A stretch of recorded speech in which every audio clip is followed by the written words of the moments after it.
emas. O Rossiyalik bu. Bunchalik ishlar ansirab ketmaydi. O davlatni biladi, davlat o'rtasida qonuniyatlarni, bardi keldi munosabatlarni bo'lganligini biladi.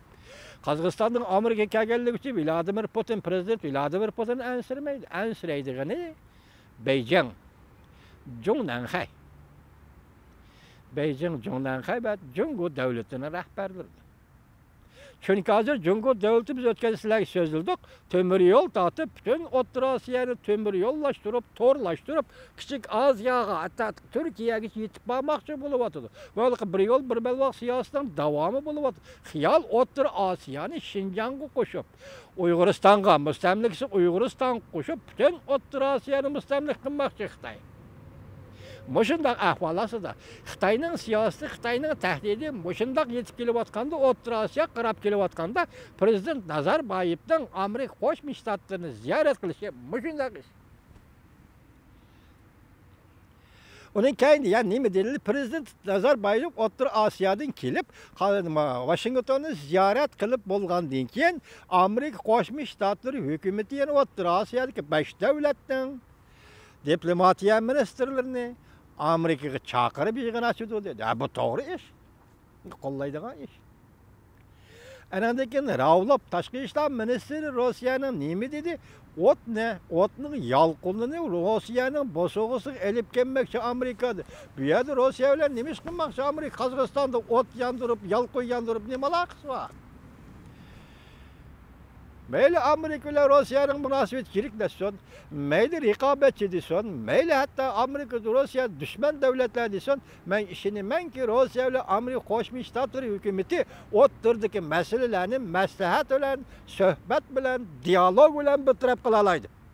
Hiç qachon Qozog'istonni Washingtonga chaqirib ekilib Rusya'nın bosog'isida ot yalqinni o Rusya'nın bosog'ini yakmakçı degan gap buni Ravlov degan bo'lsa-mi?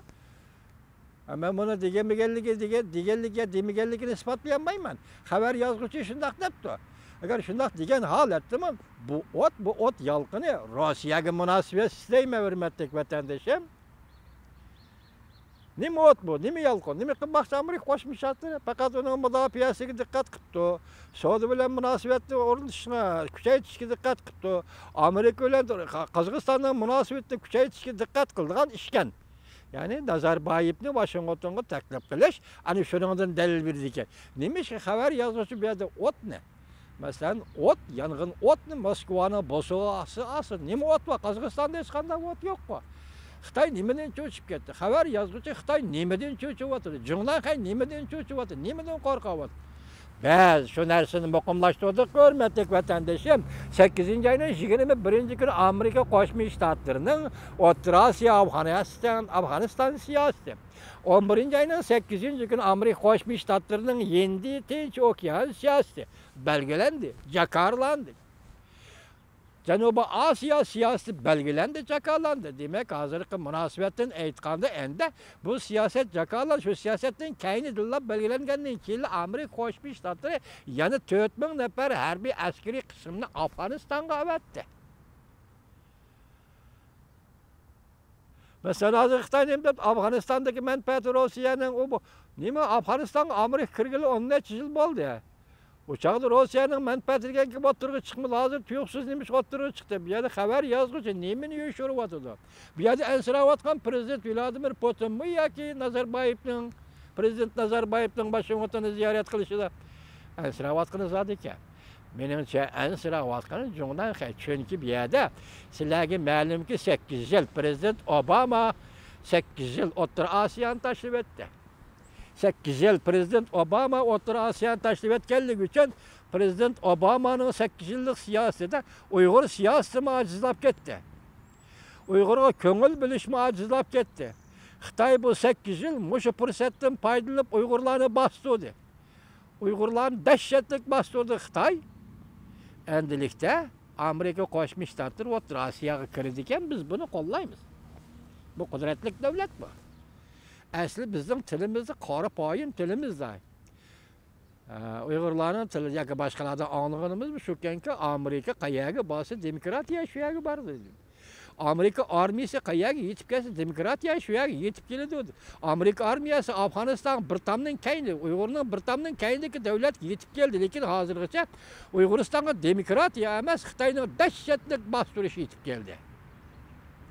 Biz mush munosabat bilan Amerika Qo'shma Shtatlari O'rta Osiyoga ko'ngil bo'lganda, Afg'oniston O'rta Osiyo strategiyasini e'lon qilganda va bu narsa belgilaganda, mush masalaning ichida Uyg'ur bo'lamdi yo'q, bo'lmamdi masalaning eng qattiq yeri mana shu yerda. Amerika Qo'shma Shtatlari mush masalaga O'rta Osiyo strategiyasi Uyg'urni elib kiramdi yo'q. Uyg'ur masalasini O'rta Osiyo siyosatining bir masalasiga aylantiramdi yo'q.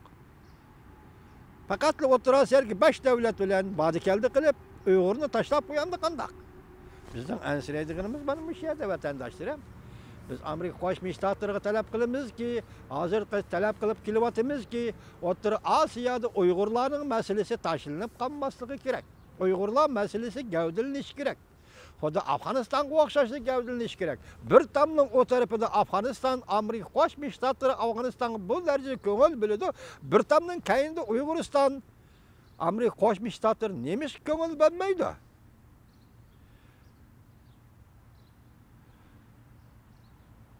Amerika Qo'shma Shtatlari bilan Uyg'ur xalqining bugungi 21 million Uyg'ur xalqining 20-asrning 40-yillardagi Amerikaning Iroq Sharq siyosatida bog'lanishi bor. Bu tarixni echib boqmamdi Amerika Qo'shma Shtatlari. Qachon? Bugun biz qarshi olamiz, qo'llaymiz Amerika Qo'shma Shtatlarining O'rta Osiyoga kirishini, lekin shartimiz shuki, bir Uyg'ur bo'lish sifatimiz bilan shartimiz shuki, Amerika Qo'shma Shtatlari bu qatim O'rta Osiyo siyosatini belgilaydi ekan va yoki O'rta Osiyo bilan bo'lgan munosabatni yaxshilaydi ekan, cho'qim bu kan tartibning ichida Uyg'ur masalasi bo'lishi kerak. Biz buni talab qildik Amerika davlatlar, Amerika Qo'shma Shtatlari hukumatiga. Biz buni iltijo qildik Amerika Qo'shma Shtatlari hukumatiga. Bugun biz ko'rib turibdik Amerika Qo'shma Shtatlari Xitoylik o'rtasidagi siyosatlarning hozir jungo siyosatining belgilanganligini ko'rib turibdik. Strategik siyosati belgilandi, davlat mudofaa strategiyasi belgilandi, Amerikaning Qo'shma Shtatlarining savdo tijorat siyosati belgilandi. Bo'shundaq kelyapti, bo'shundaq fursatda Uyg'uriston masalasi, Uyg'ur masalasining ham O'rta Osiyoga bog'liq qoldi. Amerika Qo'shma Shtatlarining O'rta Osiyo siyosatining bir tarkibiga aylanishini, tarkibiy qismiga aylanishini umid qilamiz.